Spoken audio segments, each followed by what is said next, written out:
ലഹരിയുടെ വ്യാപനം, അതിൻ്റെ പ്രത്യാഘാതങ്ങൾ, പരിഹാരമാർഗങ്ങൾ, ഇത് വളരെ വലിയ വിഷയമാണ്.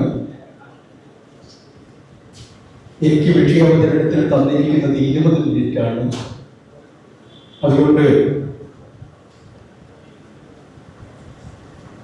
നമ്മുടെ സമൂഹത്തെ ഇന്ന് ബാധിച്ചിരിക്കുന്ന ലഹരി വസ്തുക്കളിൽ ഏറ്റവും അപകടകാരിയായ മദ്യത്തെ കേന്ദ്രീകരിച്ചുകൊണ്ടുള്ള ഒരു ചർച്ചയ്ക്ക് അരങ്ങൊരുക്കാനാണ് ഞാൻ ശ്രമിക്കുന്നത്. ഇതുമായി ബന്ധപ്പെട്ട കുറിപ്പ് നിങ്ങളെല്ലാവരും തന്നിട്ടുണ്ട്. അത് ശ്രദ്ധിക്കുമെന്ന് കരുതുന്നു. ഞാൻ അതിനകത്ത് ആദ്യം പറയാൻ ഉദ്ദേശിക്കുന്ന ഒരു കാര്യം,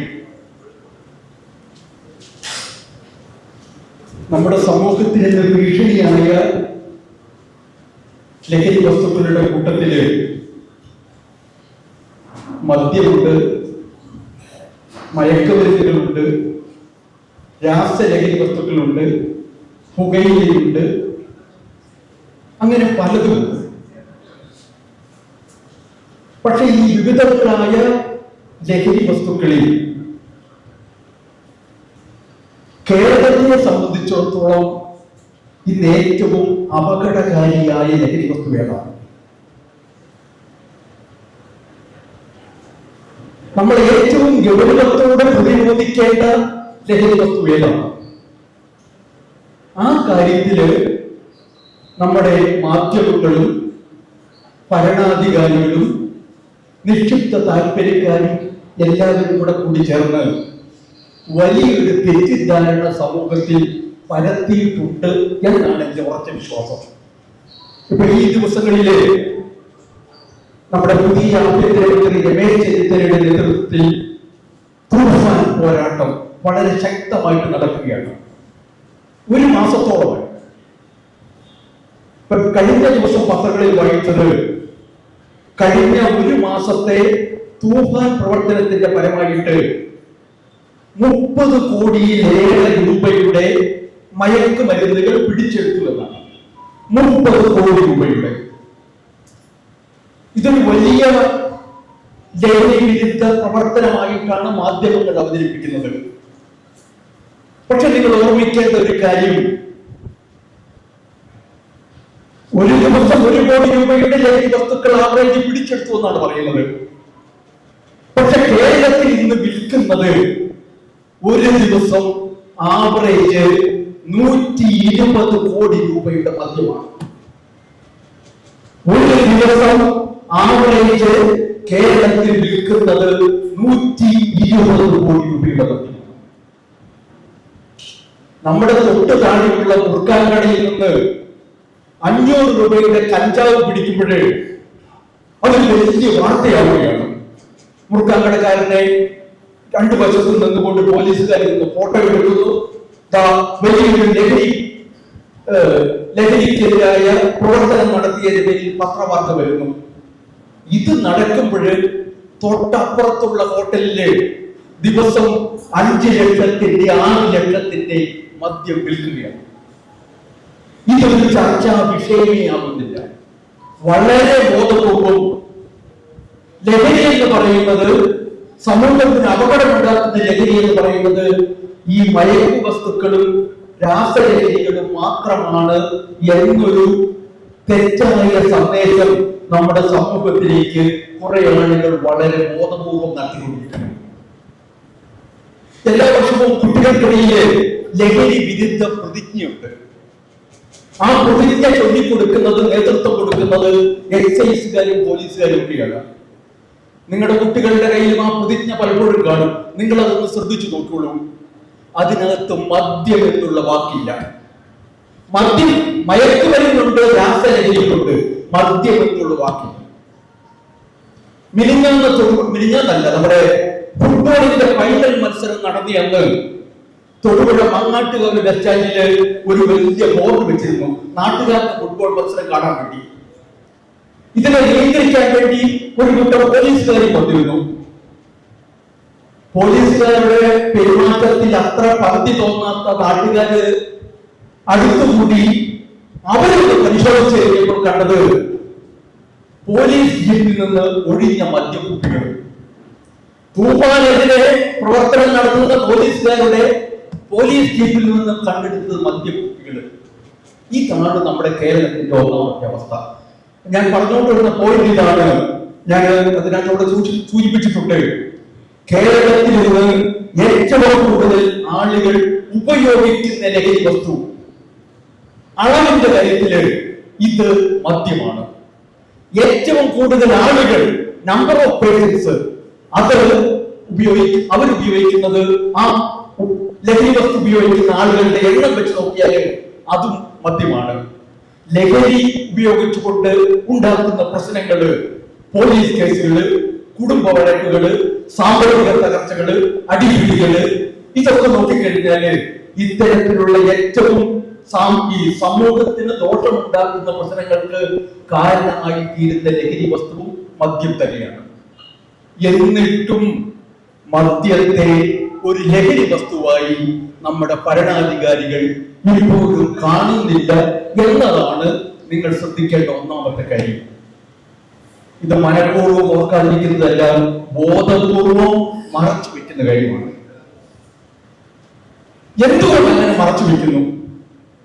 അതിന്റെ രണ്ട് കാരണങ്ങൾ ഞാനത് ഒരു കാരണം ഇവിടെ പറഞ്ഞിട്ടുണ്ട്, ഒന്ന് അവിടെ പറഞ്ഞിട്ടില്ല. ഒരു കാരണം, സംസ്ഥാനം ഭരിക്കുന്ന ആളുകള് അവരുടെ ഏറ്റവും വലിയ വരുമാന മാർഗമായി ഇപ്പോഴും കാണുന്നത് മദ്യത്തെയാണ്. അവരെത്ര നിഷേധിച്ചാലും. ഞാൻ വെറുതെ പറയുകയല്ല. നമ്മുടെ കേരള സർക്കാരിന്റെ തനതു വരുമാനം, ഒരു വർഷത്തെ തനതു വരുമാനം എന്ന് പറയുന്നത് 1,00,000 കോടിയോളം രൂപയാണ്. നികുതിയിലൂടെയും സംസ്ഥാന സർക്കാരിന് നികുതിയിലൂടെയും, കേന്ദ്ര സഹായമല്ല, സംസ്ഥാന സർക്കാരിന് നികുതിയിലൂടെയും നികുതി ഇതര വരുമാനവുമായിട്ട് കേരള സർക്കാരിന് ഒരു വർഷം കിട്ടുന്നത് 1,00,000 കോടിയോളം രൂപയാണ്. ആ 1,00,000 കോടി രൂപയിൽ കഴിഞ്ഞ വർഷം കൃത്യമായ കണക്ക് വന്നിട്ടുള്ളത് 2023-24 വർഷത്തെയാണ്. മറ്റേ കണക്കുകളൊക്കെ വരുന്നുള്ളൂ. 2023-24 വർഷത്തിൽ സംസ്ഥാന സർക്കാരിന് കിട്ടിയ ആ വർഷം ഏതാണ്ട് 97,000 കോടി രൂപയാണ് സംസ്ഥാന സർക്കാരിന്റെ തനതു വരുമാനം. ആ 97,000 കോടി രൂപയില് 17,000 കോടി രൂപയും മദ്യത്തിൽ നിന്നുള്ള വരുമാനമാണ്. 97,000 കോടി രൂപ മാത്രം തനതു വരുമാനമുള്ള ഒരു സംസ്ഥാന സർക്കാരിന്റെ 17,000 കോടി രൂപയും മദ്യത്തിൽ നിന്നുള്ള വരുമാനം.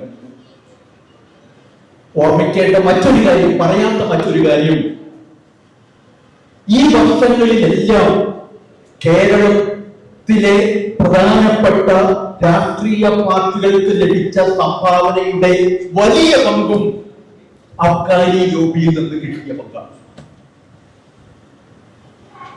കേരളത്തിലെ രാഷ്ട്രീയ പാർട്ടികളുടെ വാർഷിക വരുമാനത്തിന്റെ, കേരളത്തിലെയോ കേന്ദ്രത്തിലെയോ എങ്ങനെയാവാം, രാഷ്ട്രീയ പാർട്ടികളുടെ വരുമാനത്തിന്റെ സിംഹഭാഗവും വരുന്നത് അബ്കാരി മേഖലയിൽ നിന്നാണ്.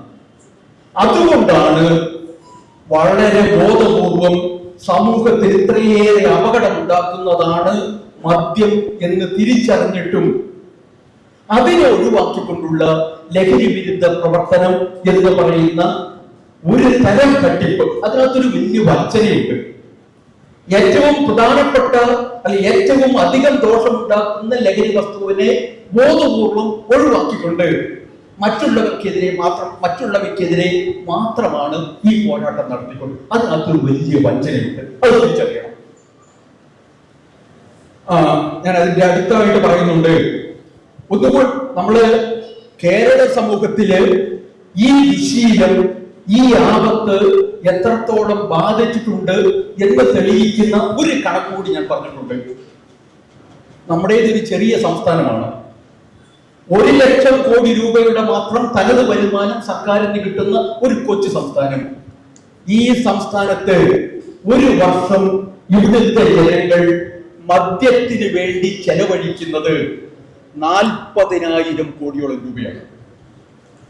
ചെറിയ തുകയില്ല, 40,000 കോടിയോളം രൂപയാണ് അധികൃതവും അനധികൃതവുമായ, കണക്കിൽപ്പെട്ടതും കണക്കിൽപ്പെടാത്തതുമായ മദ്യം ഉപയോഗിക്കുന്നതിന് വേണ്ടി കേരളത്തിലെ ജനങ്ങൾ ചെലവഴിക്കുന്നത്?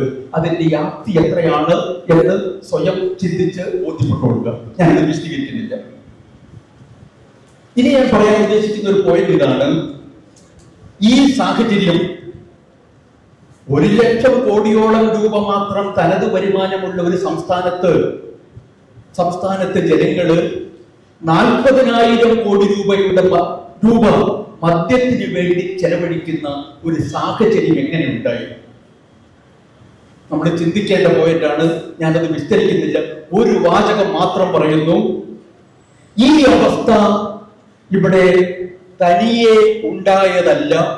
വളരെ ബോധപൂർവം സംസ്ഥാനം ഭരിച്ച ഭരണാധികാരികളും ഈ സംസ്ഥാനത്തെ അബ്കാരി ലോബിയും ചേർന്ന് ജനങ്ങളെ പ്രലോഭിപ്പിച്ചും ജനങ്ങളെ പ്രോത്സാഹിപ്പിച്ചും ബോധപൂർവം വളർത്തിയെടുത്തതാണ്.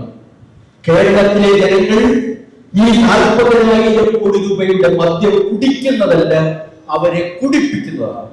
അതിനുള്ള സാഹചര്യങ്ങളെല്ലാം ഒരുക്കി കൊടുത്തു മദ്യലോബിയും അവർക്ക് സഹായികളായിട്ട് നിന്ന സംസ്ഥാന ഭരണകൂടങ്ങൾ.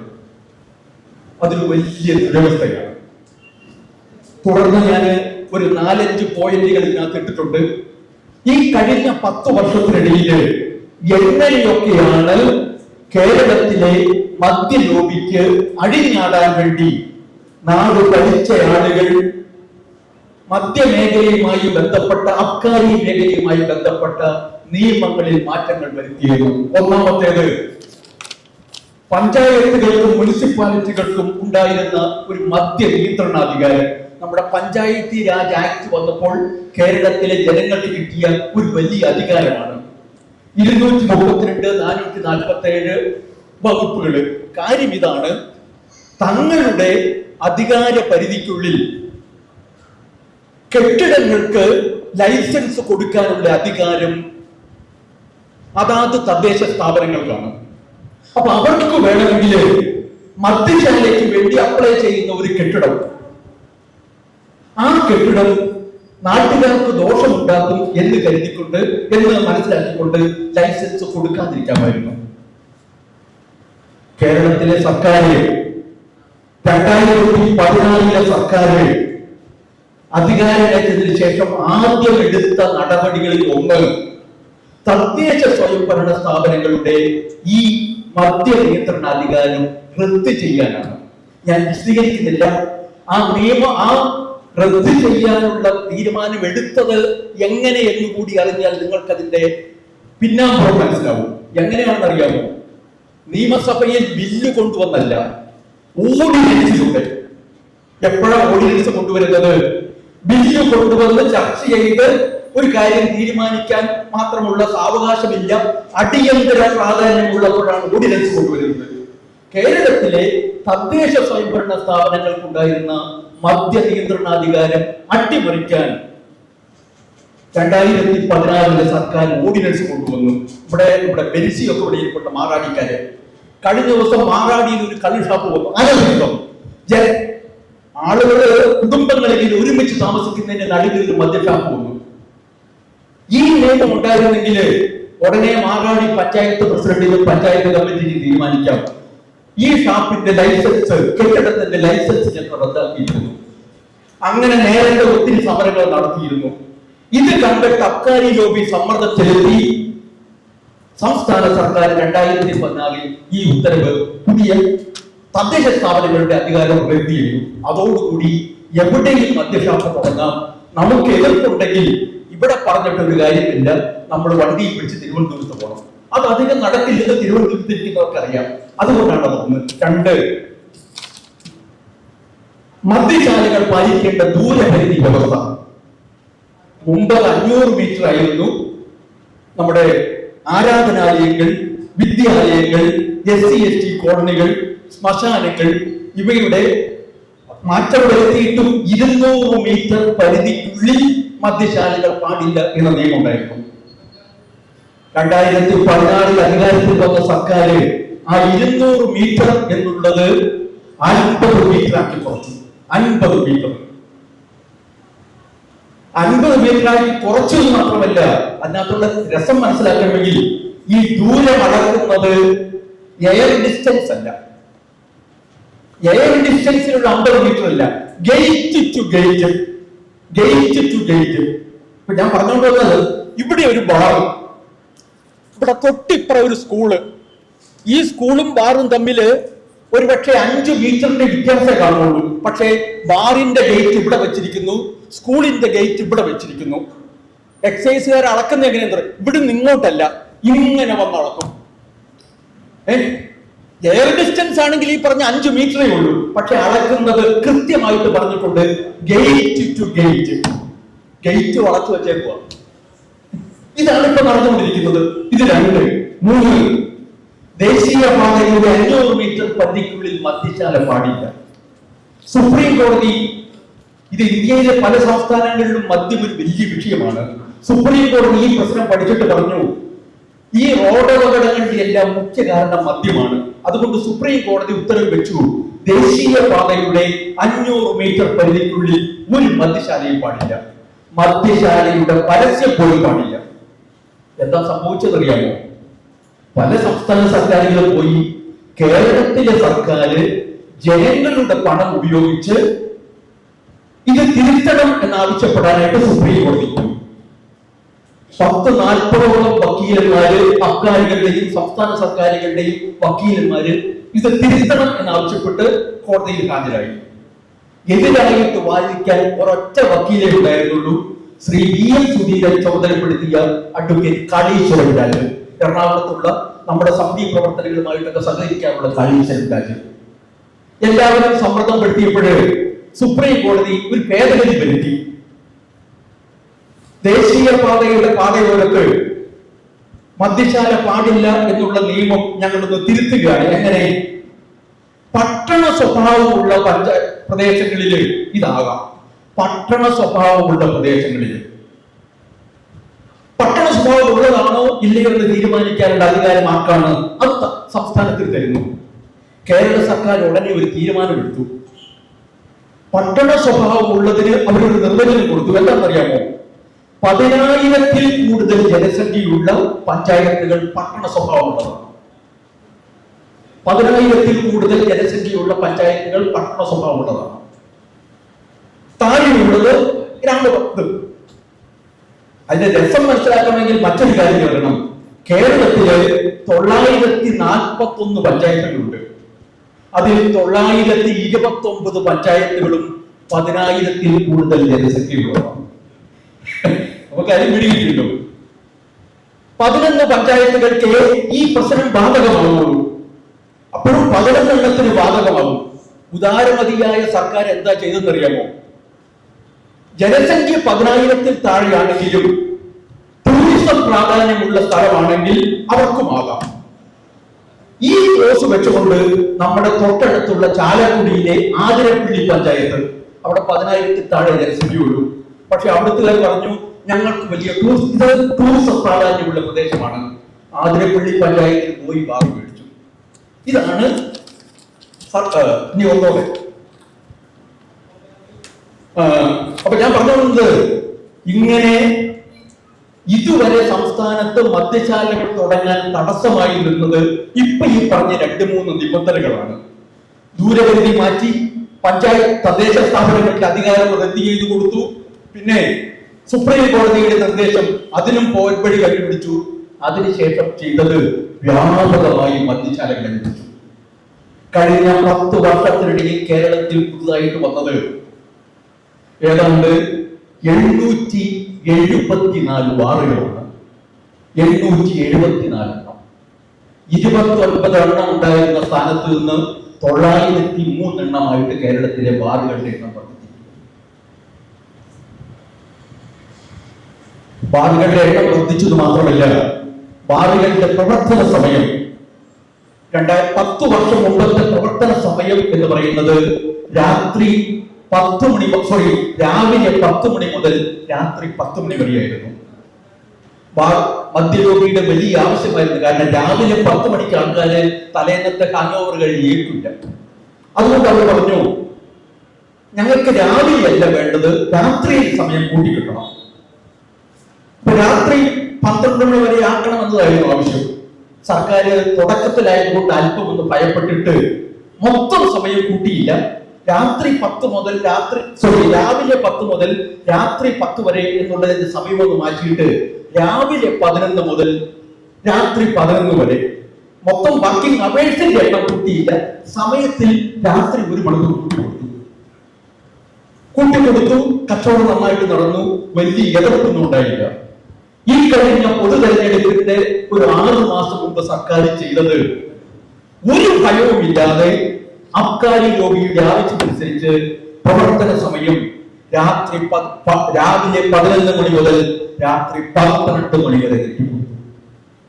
രാത്രി 1 മണിക്കൂർ കൂടുതലായി നീട്ടിയെന്ന് മാത്രമല്ല, പ്രവർത്തന സമയവും മൊത്തത്തിൽ 1 മണിക്കൂർ. സർക്കാരിന് ആര് എതിർക്കാൻ, ആര് ചോദിക്കാൻ? ഇതാണ് അവസ്ഥ. ഇതുകൂടാതെ നമ്മുടെ ബിവറേജസ് കോർപ്പറേഷന്, സർക്കാരിന്റെ മദ്യശാല നടത്തിപ്പുകാരാണ്, അവർക്ക് ഒരു നിർദ്ദേശം കൊടുക്കുകയാണ്. ആവശ്യാനുസരണം എവിടെ ആളുകൾ ചോദിക്കുന്നു അവിടെ എല്ലാം മദ്യശാല തുടങ്ങാനുള്ള അനുമതിയും അവർക്ക് കൊടുത്തു. അപ്പൊ ഇതിന്റെ എല്ലാം ഫലമായിട്ട് കഴിഞ്ഞ 10 വർഷത്തിനിടയിൽ കേരളത്തില് മദ്യ ഉപയോഗം വളരെ വലുതായിട്ട് കൂടി. ഞാന് ഇപ്പോൾ സംസ്ഥാനത്ത് നമ്മുടെ കുറിപ്പിൽ പറഞ്ഞിട്ടുണ്ട്, 903 ബാറുകളും 289 വിൽപ്പനശാലകളും 46 കൺസ്യൂമർ ഫെഡിന്റെ വിൽപ്പനശാലകളും 5170 കള്ള് ഷാപ്പുകളും വിദേശ മദ്യം വിളമ്പുന്ന നിരവധി ക്ലബുകൾ പ്രവർത്തിക്കുന്നുണ്ട്. അതിന്റെ കൂടെ ഞാനൊരു ചെറിയ വാചകം കൂടി അവിടെ എഴുതിയിട്ടുണ്ട്. നമ്മുടെ എറണാകുളം ജില്ലക്കാർക്ക് അഭിമാനിക്കാവുന്ന ഒരു വലിയ നേട്ടമുണ്ട്. സംസ്ഥാനത്ത് ആകെ 903 ബാറുകളാണ് 14 ജില്ലകളിൽ തുടങ്ങി. ആ 903-ൽ 211 എണ്ണവും നമ്മുടെ എറണാകുളം ജില്ലയിലാണ്. ഇടുക്കി പോലുള്ള 11 എണ്ണേ ഉള്ളൂ, കാസർഗോഡ് 12-13 എണ്ണേ ഉള്ളൂ.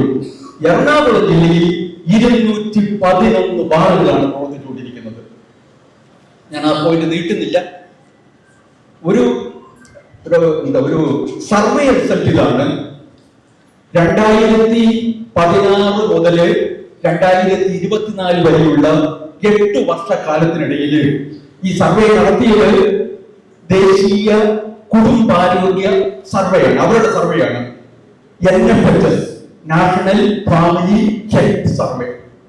ആ സർവേ പ്രകാരം പറയുന്നു, കഴിഞ്ഞ 8 വർഷത്തിനിടയിൽ 2016 നിന്ന് 2024 എത്തിയപ്പോഴേക്കും കേരളത്തിൽ മദ്യപിക്കുന്നവരുടെ എണ്ണത്തില് 7 ലക്ഷത്തിന്റെ വർധനമുണ്ടായി. 7 ലക്ഷത്തിന്റെ വർധനം. സാമ്പത്തികമായിട്ട് ഞാൻ ഒരു കാര്യം കൂടെ സൂചിപ്പിക്കുന്നു. ഒരു പഠന റിപ്പോർട്ട് നമ്മുടെ തിരുവനന്തപുരത്തെ CDS, സെന്റർ ഫോർ ഡെവലപ്മെന്റ് സ്റ്റഡീസിലെ ഡോക്ടർ ജോസ് സെബാസ്റ്റ്യൻ ഒരു പഠനം നടത്തി.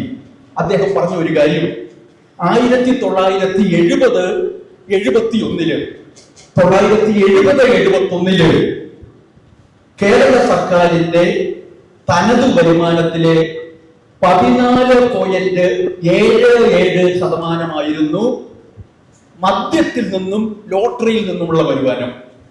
1970-71 സംസ്ഥാന സർക്കാരിലേക്ക് 100 രൂപ കിട്ടിയിരുന്നെങ്കിൽ അതിൽ 14 രൂപ 77 പൈസയായിരുന്നു മദ്യത്തിൽ നിന്നും ലോട്ടറിയിൽ നിന്നും കിട്ടിയത്. പക്ഷേ 40 വർഷം കഴിഞ്ഞപ്പോൾ 2019-20 ആയപ്പോൾ സംസ്ഥാന സർക്കാരിന്റെ തനതു വരുമാനത്തിൽ 36.03%. സംസ്ഥാന സർക്കാരിന് 100 രൂപ വരുമാനം ഉണ്ടാകുന്നുണ്ടെങ്കിൽ അതിൽ 36 രൂപ 3 പൈസ മദ്യത്തിൽ നിന്നും ലോട്ടറിയിൽ നിന്നുമാണ്.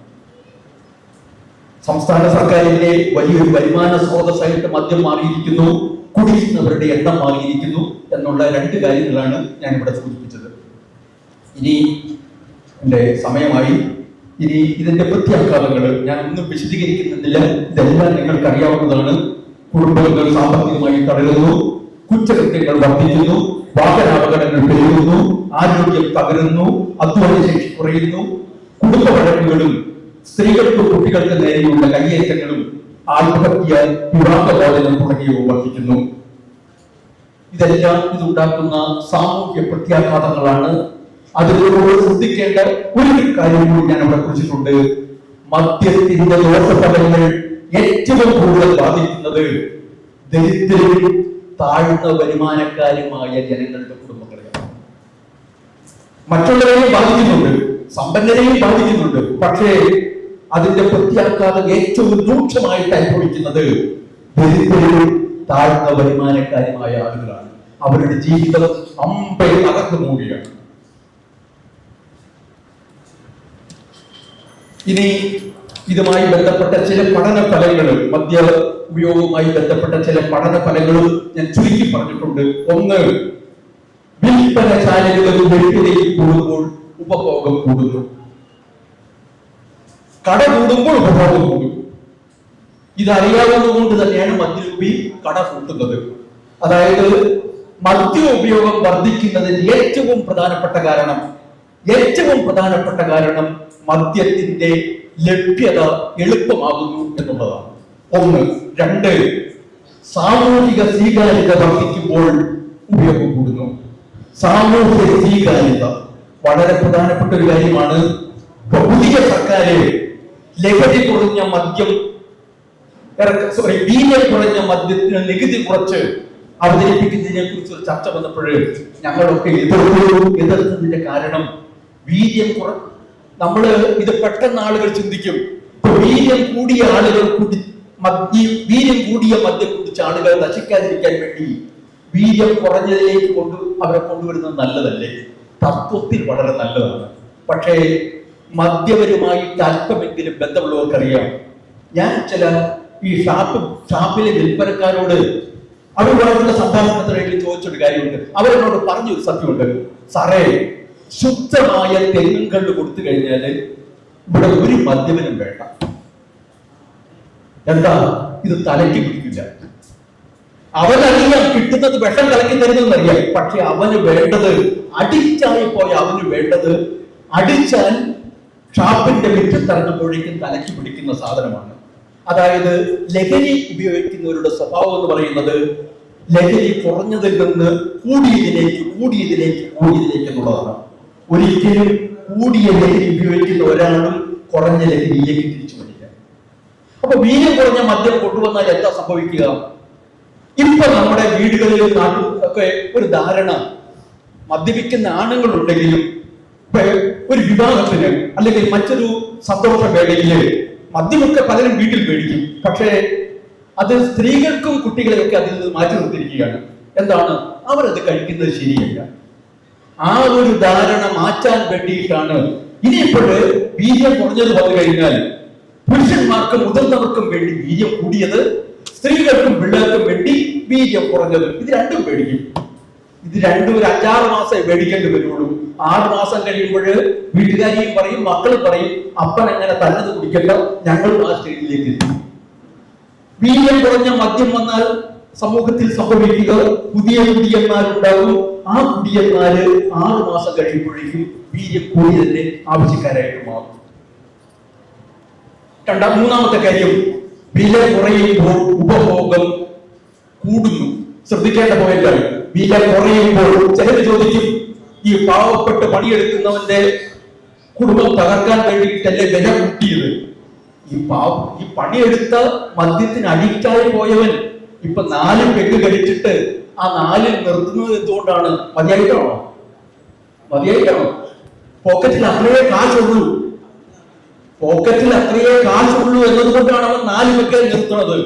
വില കുറച്ചു കഴിഞ്ഞാൽ പോക്കറ്റിലെ കാശ് തീരുന്നതനുസരിച്ച് കുടിക്കും. ഇതൊക്കെ ഈ മറ്റു പല ഉപഭോഗ വസ്തുക്കളെ സംബന്ധിച്ച് ഈ പറയുന്ന കാര്യങ്ങള്, ഈ വില കുറച്ച് പാവപ്പെട്ട അരിയുടെ കാര്യത്തില്, പഞ്ചസാരയുടെ കാര്യത്തിൽ, പലവ്യഞ്ജനങ്ങളുടെ കാര്യത്തിൽ പറയുന്നതൊക്കെ ശരിയാണ്. പക്ഷേ മദ്യത്തിന്റെ കാര്യത്തിൽ ഈ തത്വം ശരിയേയല്ല. 4ാമത്തെ പോയിന്റ്, നിയന്ത്രണം ശക്തമാകുമ്പോൾ ഉപഭോഗം കുറയുന്നു. ഇത്രയുമാണ് ചില പഠന ഫലങ്ങൾ. പരിഹാര മാർഗമായിട്ട് ഞാൻ സൂചിപ്പിച്ചതാണ് ബാറുകളുടെയും മറ്റു മദ്യ വിൽപ്പനശാലകളുടെയും എണ്ണം കുറച്ച് ലഭ്യത എളുപ്പമല്ലാതാക്കണം. മദ്യശാലകളിലെ വിൽപ്പന സമയം കുറയ്ക്കണം. 3, ബോധവൽക്കരണം കാര്യക്ഷമമാക്കണം. 4, ചികിത്സാ സൗകര്യങ്ങൾ വർദ്ധിപ്പിക്കണം. ചികിത്സാ സൗകര്യങ്ങൾ ഇപ്പൊ സർക്കാർ വിമുക്തി കേന്ദ്രം എന്നൊക്കെ പറയുന്നുണ്ട്. നിങ്ങൾ ഓർമ്മിക്കുക, വിമുക്തി കേന്ദ്രങ്ങൾ എന്ന് പറഞ്ഞ് വലിയ പബ്ലിസിറ്റി സർക്കാർ നടത്തുന്നുണ്ടെങ്കിലും കഴിഞ്ഞ സർക്കാരാണ് വലിയ പബ്ലിസിറ്റി കൊടുത്തത്. അത് വെറും ശുദ്ധ തട്ടിപ്പായിരുന്നു. കാരണം അതിന് മുമ്പിലത്തെ സർക്കാർ 9 ജില്ലകളിൽ മദ്യ ചികിത്സാ കേന്ദ്രങ്ങൾ തുടങ്ങിയിരുന്നു. കഴിഞ്ഞ സർക്കാർ വന്നു കഴിഞ്ഞപ്പോൾ 5 ജില്ലകളിൽ കൂടി അത് വ്യാപിപ്പിച്ച് 14 ജില്ലകളിലുമാക്കി. ഈ ജില്ലകളിലെ ചികിത്സ എന്ന് പറയുന്നത് 21 ദിവസം നീണ്ടു നിൽക്കുന്ന ചികിത്സയാണ്. അതായത് ഒരു ടീമിന് 21 ദിവസത്തെ ചികിത്സ വേണം. എറണാകുളം ജില്ലയിലെ മദ്യ ചികിത്സാ കേന്ദ്രം നമ്മുടെ മോർപ്പുഴ താലൂക്ക് ആശുപത്രിയാണ്. അപ്പൊ അവർക്ക് ഒരു വർഷം അവിടെ 12 പേരെയാണ് ഒരു സമയം അഡ്മിറ്റ് ചെയ്യാൻ പറ്റുക. അപ്പൊ ഈ ആശുപത്രിയിൽ ഒരു ദിവസം പോലും മുടങ്ങാതെ ചെയ്തു കഴിഞ്ഞാലും ഒരു 13-14 ബാച്ചിനെ മാത്രമാണ് മോർപ്പുഴയിലെ ആശുപത്രിക്ക് എടുക്കാൻ പറ്റുക. അപ്പൊ 14 × 12 ഇത്രയും പേർക്ക് ഒരു വർഷം ചികിത്സ നൽകാനായിട്ട് അവർക്ക് പറ്റുള്ളൂ. ഈ ജില്ലയിൽ എത്രമാത്രം മദ്യപാന രോഗികളുണ്ട് എന്നൊന്ന് ആലോചിച്ച് നോക്കുക. ഈ ചികിത്സ എത്ര അപര്യാപ്തമാണ് എന്ന് ചിന്തിക്കുക. ഞാൻ നിർത്തുന്നു. ചുരുക്കത്തില് ലഭ്യത കുറയ്ക്കുക, ബോധവൽക്കരണം വർദ്ധിപ്പിക്കുക, ചികിത്സ ഉറപ്പിക്കുക, കുടുംബങ്ങളെ ശക്തിപ്പെടുത്തുക. ഇതാണ് ലഹരിമുക്ത കേരളത്തിലേക്കുള്ള വഴി. ഒരു പോയിന്റ് കൂടി പറയുന്നു. മദ്യപ്രശ്നത്തിന്റെ പരിഹാരം മദ്യപരെ കുറ്റപ്പെടുത്തുന്നതിലല്ല, മദ്യത്തെ പ്രോത്സാഹിപ്പിക്കുന്ന സാമൂഹിക സാഹചര്യങ്ങൾ മാറ്റുന്നതിലാണ്. മദ്യപരെ കുറ്റപ്പെടുത്തുന്നതിലല്ല, സാമൂഹ്യ സാഹചര്യങ്ങൾ മാറ്റണം. സാമൂഹ്യ സാഹചര്യങ്ങൾ ഉണ്ടാക്കിയത് സർക്കാർ കൂടി ചേർന്നിട്ടാണ്. അത് തിരുത്തണം. അത് തിരുത്താൻ വേണ്ടിയിട്ടുള്ള പോരാട്ടമായിരിക്കണം ജനകീയ പ്രതിരോധ സമിതി നടത്തേണ്ടത്. കുറെ ചോദ്യങ്ങൾ കടലാസിൽ കിട്ടിയിട്ടുണ്ട്. നമ്മുടെ സമയം വളരെ പരിമിതമാണെന്നുള്ളതുകൊണ്ട് ചുരുക്കി വായിച്ചു പറയാം. ഞാൻ ഒന്ന് ഗൗതമകുമാർ സാർ, ഡോക്ടർ ഗൗതമകുമാർ സാറിൻ്റെയാണ്. 2023 ലോകാരോഗ്യ സംഘടന വലിയൊരു ഗവേഷണത്തിന്റെ ഫലമായി സുരക്ഷിതമായ മദ്യപാനം എന്നൊന്നില്ല. അത് ലളിതമായ ബലാത്സംഗം എന്ന് പറയും പോലെയാണ്. അത് ഞാൻ കുടിച്ചാത്ത വാക്കട്ടോ സാറിൻ്റെ അല്ല.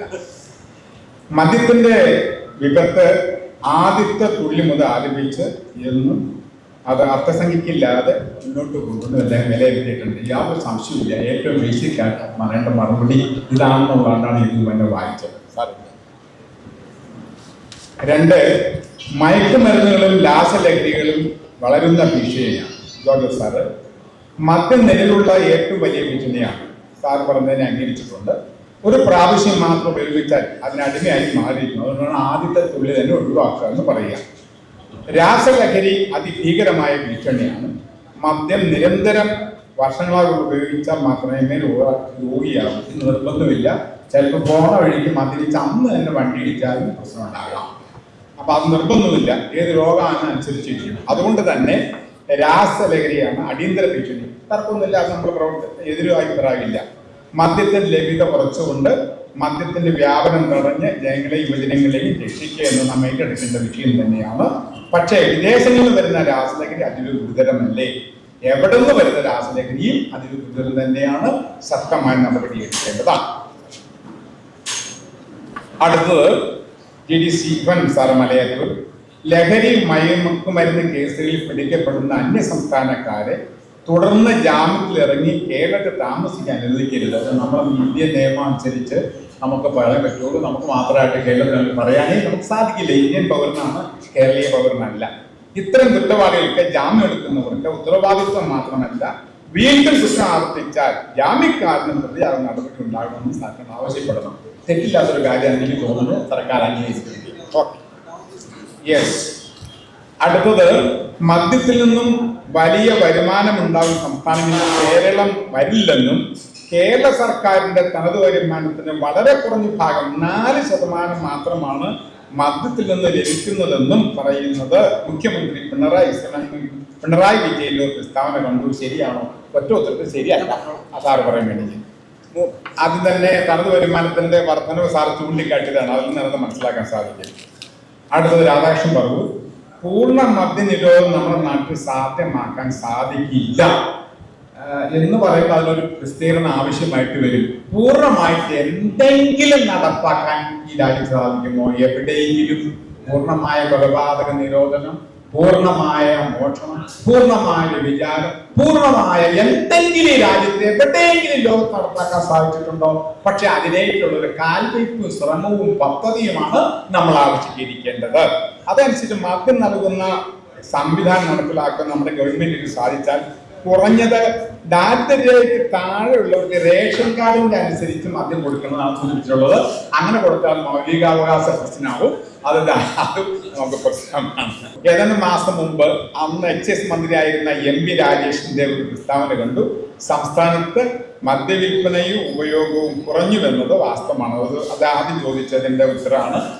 ഇതിന് ഉത്തരം ഇവിടെ സാർ ഏറെക്കുറെ പറഞ്ഞിട്ടുണ്ട്. ഇനി എന്തിനൊന്നും പറയും. എനിക്ക് ഒന്നും സമയം നീട്ടാൻ ഇല്ലാത്തതുകൊണ്ടാണ് ഇങ്ങനെ ധൃതി പിടിച്ച് പറയുന്നത്. നമ്മുടെ നിർദ്ദേശിച്ച സമയത്ത് ഒരു 5 മിനിറ്റ് കൂടിയാണ് ശേഷിക്കുന്നത്.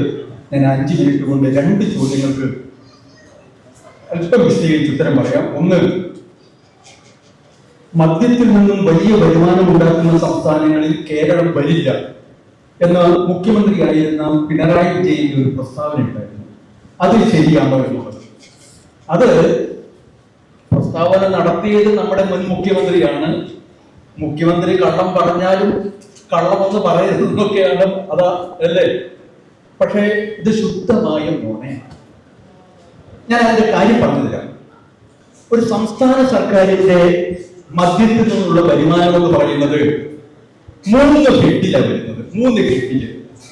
ഒന്ന്, എക്സൈസ് ഡ്യൂട്ടി. എക്സൈസ് ഡ്യൂട്ടി എന്ന് പറയുന്നത് മദ്യം നിർമ്മിക്കുന്ന ആളുകള് സംസ്ഥാന സർക്കാരിന് കൊടുക്കുന്ന നികുതിയാണ് എക്സൈസ് ഡ്യൂട്ടി. നമ്മൾ കേരളത്തില് ഇവിടെ മദ്യം അധികം നിർമ്മിക്കുന്നില്ല, പുറത്തുനിന്ന് വരിക.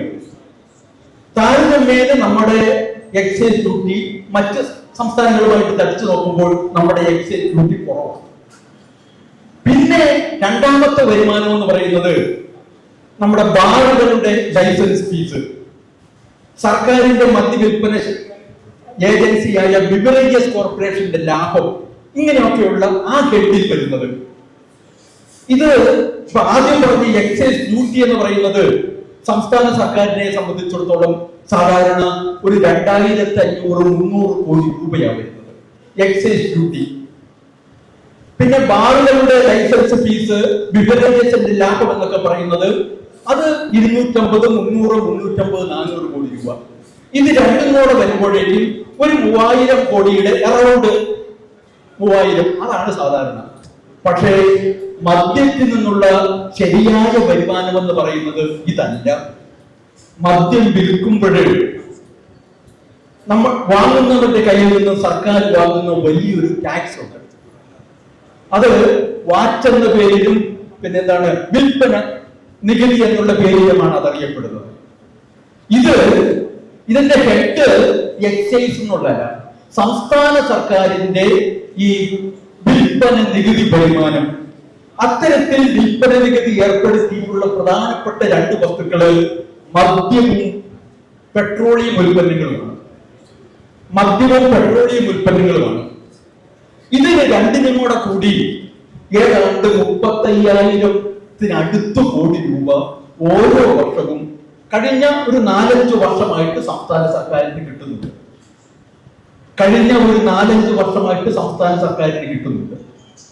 മുഖ്യമന്ത്രി ഈ പ്രസ്താവന നടത്തിയ കാലത്തും കേരളത്തിൽ ഉണ്ടായത് ഏതാണ്ട് 3000 കോടി രൂപയോളം എക്സൈസ് ഡ്യൂട്ടി ഇനത്തിൽ സർക്കാരിന് കിട്ടി. 300 കോടി രൂപയോളം ബാറുകളുടെ ലൈസൻസ് ഫീസ്, ബിവറേജസിന്റെ ലാഭം, ഇതൊക്കെ കൂടി അതും കിട്ടി. പക്ഷേ ആ വർഷം ഏതാണ്ട് 14,000-ഓളം കോടി രൂപ മദ്യത്തിൽ നിന്നുള്ള വാറ്റ് ഇനത്തിൽ, വിൽപ്പന നികുതി ഇനത്തിൽ സംസ്ഥാന സർക്കാരിന് കിട്ടി. സംസ്ഥാന സർക്കാരിന്റെ വരുമാനത്തിന്റെ ഹെഡിൽ അത് വാറ്റ് നിന്നുള്ള വരുമാനം എന്നാണ് VAT, വാല്യൂ ആഡഡ് പ്രോഡക്റ്റ്, അതിന്റെ ടാക്സ്. ഈ വാറ്റിൽ നിന്നുള്ള വരുമാനം മദ്യത്തിൽ നിന്നുള്ള വരുമാനമാണ് എന്ന് അറിയാനിട്ടല്ല മുഖ്യമന്ത്രി ഇത് പറയാതിരുന്നത്. വളരെ ബോധപൂർവവും വസ്തുത ആളുകളിൽ നിന്ന് മറച്ചു പിടിച്ചതാണ്. ഇത് പറയുന്ന സന്ദർഭത്തിലും കേരള സർക്കാരിന്റെ ഏതാണ്ട് 17% തനത് വരുമാനം മദ്യത്തിൽ നിന്നാണ്. കേരള സർക്കാർ തങ്ങളുടെ തനത് വരുമാനത്തിൽ 17% തുക മദ്യത്തിൽ നിന്ന് പിരിച്ചെടുത്തിട്ടാണ് അന്നത്തെ മുഖ്യമന്ത്രി ഈ പറയുന്ന കള്ളം 4% മാത്രമേ പിരിച്ചെടുക്കുന്നുള്ളൂ എന്ന് പറഞ്ഞു. പച്ചക്കള്ളം എന്ന് പറഞ്ഞാൽ വസ്തുതയിലെ കുറെ ഭാഗം ബോധപൂർവം മറച്ചു വെച്ചു. അതാണ് അതുമായി ബന്ധപ്പെട്ടത്. ഇനി വേറെ രണ്ടാമത്തെ ചോദ്യം ഇതാണ്. നമ്മുടെ മുൻ മന്ത്രി രാജേഷ് പറഞ്ഞു, അത് തെരഞ്ഞെടുപ്പിന് തൊട്ടു മുമ്പ് പറഞ്ഞതാണ്, കേരളത്തിലെ മദ്യ ഉപയോഗം, മദ്യ വിൽപ്പനയും മദ്യ ഉപയോഗവും കുറഞ്ഞു. ചിലരെങ്കിലും മന്ത്രി പറയുന്നതായതുകൊണ്ട് സത്യമാണെന്ന് തെറ്റിദ്ധരിക്കും. ഇതും പച്ചക്കള്ളമാണ്. എന്താണ് ഇതിന്റെ പിന്നിലുള്ള രഹസ്യം എന്ന് പറഞ്ഞു കഴിഞ്ഞാല്, നിങ്ങൾ ഈ 1-2 കാര്യങ്ങൾ മനസ്സിലാക്കണം. ഒന്ന്, കേരളത്തിൽ എങ്ങനെ ആർക്കും തോന്നിയതുപോലെ മദ്യം വിൽക്കാൻ പറ്റില്ല. കേരളത്തിലെ മദ്യ വിൽപ്പനയുടെ മൊത്തം അധികാരം സംസ്ഥാന ബിവറേജസ് കോർപ്പറേഷനാണ്. അവരാണ് മദ്യം വാങ്ങി വിൽക്കുന്നത്. അവര് പുറത്തുനിന്നുള്ള ഏജൻസിയിൽ നിന്ന് മദ്യം വാങ്ങും, അവരുടെ മുദ്ര കിട്ടും, അവരുടെ സംസ്ഥാന സർക്കാർ പറഞ്ഞിട്ടുള്ള നികുതി അതിന്മേൽ ചുമത്തും, സെസ് ചുമത്തും, അവരുടെ ലാഭവും എടുക്കും. എന്നിട്ടാണ് അവർ മദ്യം പുറത്തേക്ക് വിൽക്കുന്നത്. ഞാൻ അതേക്കുറിച്ച് പഠിച്ചപ്പോൾ മനസ്സിലായിട്ടുള്ള ഒരു കണക്കിതാണ്, 1000 രൂപയുടെ ഒരു മദ്യം ബിവറേജസ് കോർപ്പറേഷൻ വിൽക്കുമ്പോൾ അതിൽ 600 രൂപ സംസ്ഥാന സർക്കാരിലേക്ക് കിട്ടുന്ന ടാക്സ് ആണ്. 1000, അതായത് മദ്യത്തിന്റെ 60%. ചെറിയ വേരിയേഷൻ അങ്ങോട്ടും ഇങ്ങോട്ടും കൂടി.